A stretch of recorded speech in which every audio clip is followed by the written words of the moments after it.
Twinkle Toes. Old Darla had finally worked her way into the breakfast room, and she caught Emma's stare at the cat. Twinkle Toes was not the cat's name.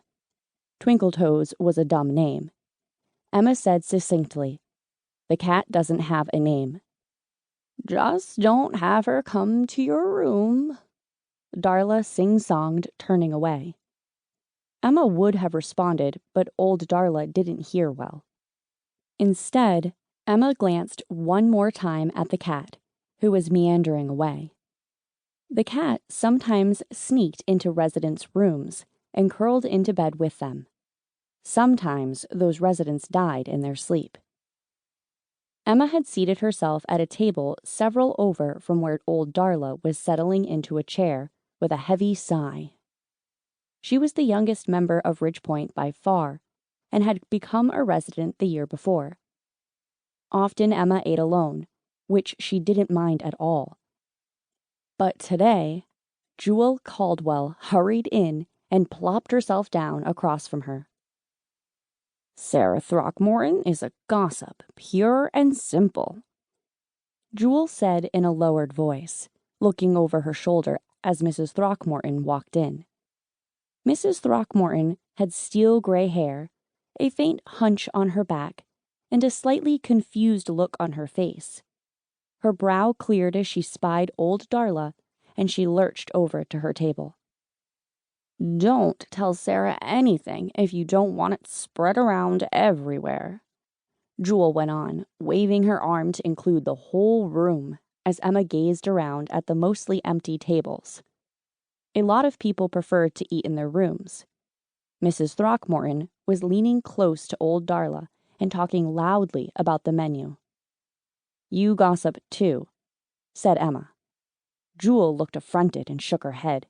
"I just relate the news. You know I do. Sarah talks about one of the girls who used to work here all the time. But then that girl's a little hot pants, you know." "Hot pants?" Emma cocked her head. "Oh, your generation doesn't use that term." Her mouth pursed. "Let me put it this way. She doesn't discriminate with her bedmates. She knows a lot of men." "You mean she's a whore?" Jewel barked out a little laugh. "Well, yes, you could say that. Raines had lots of boys. Never made any move to walk down the aisle with any of 'em. Though Lord knows she can't apparently pick marriage material, even though I'm sure she lives with them." She turned a bright bird-like eye on Emma. "Sarah saw Rain with her grandson, the one with the long hair, outside under the portico. They were kissing, and there was no daylight between them, if you know what I mean. About gave her a heart attack. Right out in the portico, in front of God and everyone. But he must have gotten what he wanted because he hasn't been around much since."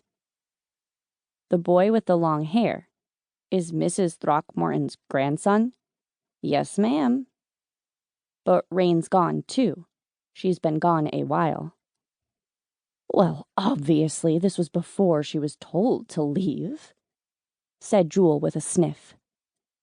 Emma had heard some of this from Jewel before, about the girl who'd left Ridgepoint about the same time Emma moved in. When Jewel didn't have something to say, she seemed to go back to Rain. Emma actually kind of liked boys with long hair, and she'd met Sarah's grandson, and she didn't remember he had long hair. It was a little confusing. She opened her mouth to say as much, but Jewel ran right on. "Sarah told me she doesn't know how many boys Rain shacked up with, but somewhere along the way she and one of them got matching tattoos. Tattoos! I hear those are very painful to take off." She clucked her tongue. "Oh, I know you're young and think that's okay. Her going from one man to another and another. Getting tattoos? In my day, there was a name for girls like that. Hot pants." Jewel pressed her lips together and allowed. "Whore is closer. And Rain? Well, she's pretty enough, I suppose."